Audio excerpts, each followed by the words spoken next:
Assalamualaikum warahmatullahi wabarakatuh. Selamat pagi anak-anak. Bagaimana semuanya? Sehat? Alhamdulillah. Ayo berdoa dulu yuk. Berdoa dimulai.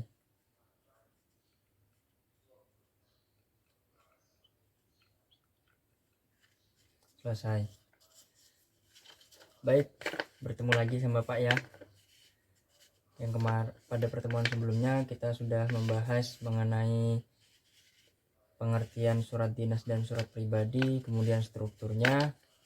Nah, pada pertemuan kali ini kita akan membahas mengenai kaidah kebahasaan surat dinas dan surat pribadi. Nanti Bapak berikan contohnya sekaligus contoh. Bapak absen terlebih dahulu ya. Siapa yang tidak hadir pada hari ini? Ada yang tidak hadir? Oh, Andre. Alasannya apa? Sakit. Oke. Baik. Pada pertemuan sebelumnya kita sudah membahas mengenai pengertian surat dinas dan surat pribadi dan strukturnya. Masih ada yang ingat apa pengertian surat pribadi dan pengertian surat dinas? Ya, Indra. Ya, cukup surat dinas saja. Surat pribadi siapa? Ayo. Ya. Ya, benar sekali Doni. Jadi surat dinas seperti yang disampaikan oleh Indra, surat dinas itu surat yang merupakan berisikan lamaran pekerjaan dari suatu instansi, surat yang berisikan yang bertujuan kepada suatu instansi atau dari suatu instansi atau lembaga. Biasanya berisikan lamaran pekerjaan, surat permohonan izin, dan lain-lain. Kalau surat pribadi, surat yang ditujukan kepada perorangan, kepada teman, kepada orang tua, kepada sahabat, dan yang lain-lain lagi. Ya, alhamdulillah kalian masih ingat ya. Kalau strukturnya, siapa yang masih ingat? Ya, Andi. Oke, benar sekali. Untuk surat pribadi, tadi Andi menjelaskan tentang surat dinas itu. Ya, benar sekali. Penjelasan Andi dan Rizky mengenai strukturnya sangat jelas ya teman-teman. Semuanya bisa memahami ya. Masih bisa memahami ya. Kalau surat dinas itu ada kop atau kepala surat, kemudian nomor atau hal dan lampiran. Yang ketiga, tanggal dan tempat dan tanggal surat. Yang keempat, alamat tujuan. Yang kelima, salam pembuka. Yang keenam, isi surat. Yang ketujuh, kalimat penutup. Kedelapan, pengirim. Selanjutnya, tanda tangan dan nama pengirim dan inisial. Itu untuk surat dinas. Nah, untuk surat pribadi itu ada tanggal surat, alamat tujuan, salam pembuka, isi surat, kalimat penutup, salam penutup, tanda tangan, dan nama pengirim. Jadi lebih simpel surat pribadi daripada surat dinas untuk strukturnya ya. Bisa dipahami. Nah, pada pertemuan kali ini Bapak akan menjelaskan mengenai kaidah kebahasaan surat dinas dan surat pribadi.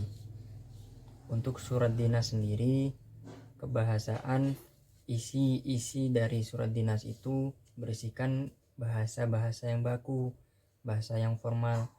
Karena surat dinas itu berasal atau ditujukan untuk instansi atau lembaga.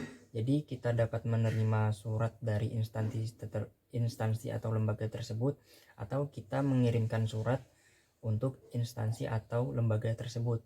Nah, kaidah kebahasaan dalam isi surat yang kita kirimkan itu, yang kita dapatkan itu berbentuk formal, bahasanya bahasa baku, bukan bahasa yang biasa seperti hari-hari, seperti kita berbicara kepada teman kita. Tidak, bahasanya bahasa formal, berbahasa baku, lebih sopan dan santun, tidak berisikan yang semuanya intinya jelas. Apa isi surat tersebut berisi penjelasan yang langsung to the point, ibaratnya langsung, misalnya sakit ya sakit, tidak menimbulkan ambigu, misalnya seperti ya kata-kata ambigu lah. Untuk surat itu untuk surat dinas ya, formal dan baku. Nah, untuk surat pribadi sendiri itu berisikan bahasa yang biasa, tidak formal, tapi tetap menjaga bahasa yang baik apabila dikirimkan ke orang tua, ke tetangga yang telah lama tidak berjumpa. Itu begitu. Kaidah kebahasanya lebih umum daripada kaidah kebahasaan dari surat dinas. Untuk surat pribadi, apabila seperti mengirim surat kepada teman, itu bisa menggunakan bahasa-bahasa biasanya kalian berbincang dengan teman kalian, itu bisa. Itu untuk kaidah kebahasaannya ya, bisa dipahami. Alhamdulillah kalau begitu. Nah, untuk selanjutnya ini Bapak ada contoh. Ini surat pribadi. Ini untuk surat pribadi, contoh surat pribadi ya. Di sini ada tanggal surat, alamat tujuan, salam pembuka, isi surat, kalimat penutup, salam penutup, tanda tangan, dan nama pengirim. Nah, ini contohnya yang sudah benar. Nanti kalian Bapak berikan contoh surat yang salah.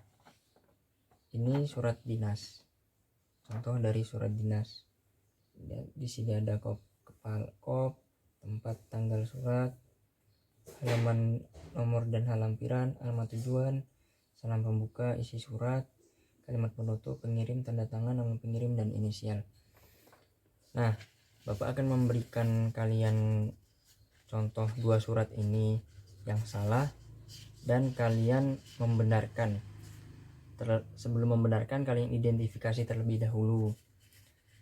Bapak bagi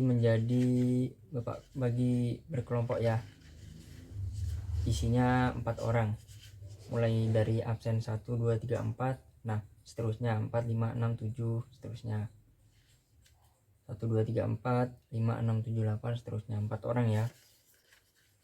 Kalau sudah, silahkan berkumpul menjadi satu.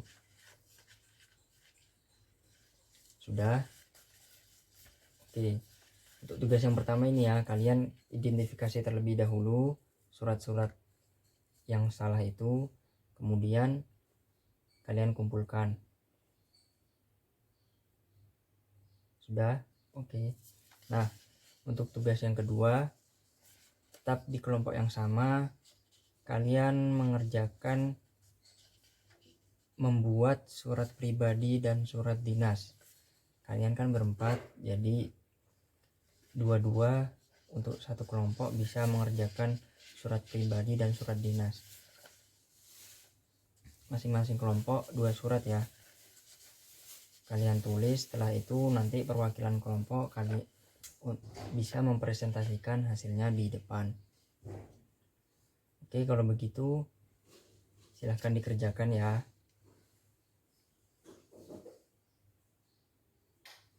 Sudah? Baik, kalau begitu silahkan presentasikan hasil kerja kelompok kalian ya. Yang maju perwakilan kelompoknya ditunjuk.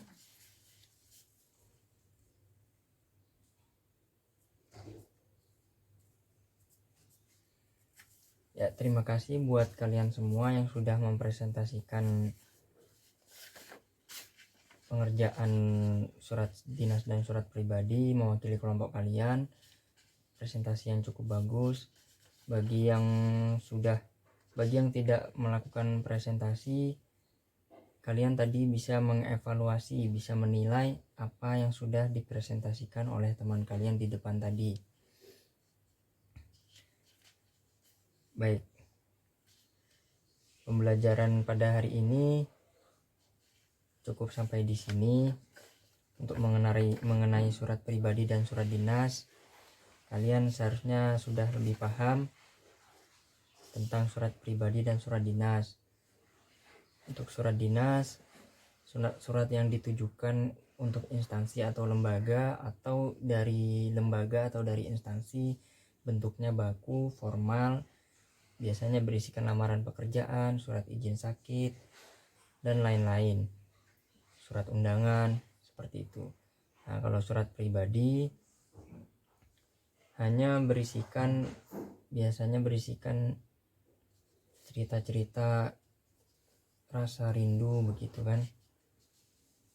Nah, untuk strukturnya, yang surat pribadi yaitu tanggal surat, alamat tujuan, salam pembuka, isi surat, kalimat penutup, salam penutup, tanda tangan, dan nama pengirim. Nah, untuk surat dinas ada kop atau kepala surat, ada tempat dan tanggal surat, ada nomor dan halaman dan lampiran surat, alamat tujuan, ada salam pembuka, isi surat, ada kalimat penutup, pengirim, tanda tangan, nama pengirim, dan inisial. Untuk kaidah kebahasaannya, untuk surat dinas berbahasa baku, lebih formal, lebih penjelasan yang lebih lanjut, isi langsung pada penjelasan. Nah, untuk surat pribadi lebih ke bahasa-bahasa biasa yang biasa kita lakukan sehari-hari, tidak formal seperti surat dinas. Ya, pada hari ini kalian sudah melakukan kegiatan keterampilan menulis, yaitu menulis surat pribadi dan surat dinas. Dan sebelum menulis, kalian juga sudah mengidentifikasi surat pribadi dan surat dinas yang sebelumnya salah, kalian benarkan. Bapak kira cukup pada pertemuan kali ini. Mudah-mudahan kalian semua dapat menerima penjelasan dan pembelajaran ini dengan baik. Keterampilan menulis kalian juga baik-baik, bagus-bagus, presentasinya tadi juga bagus. Maka dari itu Bapak kira cukup sampai di sini saja. Kalau begitu, baca doa terlebih dahulu sebelum pulang ya. Doa mulai. Ya, selesai. Terima kasih sudah mengikuti pembelajaran kali ini. Sampaikan salam buat yang tidak masuk tadi ya. Nanti dikasih tahu temannya mengenai materi pada hari ini. Jaga kesehatan selalu, jaga diri, jangan terlalu capek, pikirannya dijaga, kesehatan nomor 1. Salam buat orang tua. Sekian dari Bapak. Assalamualaikum warahmatullahi wabarakatuh.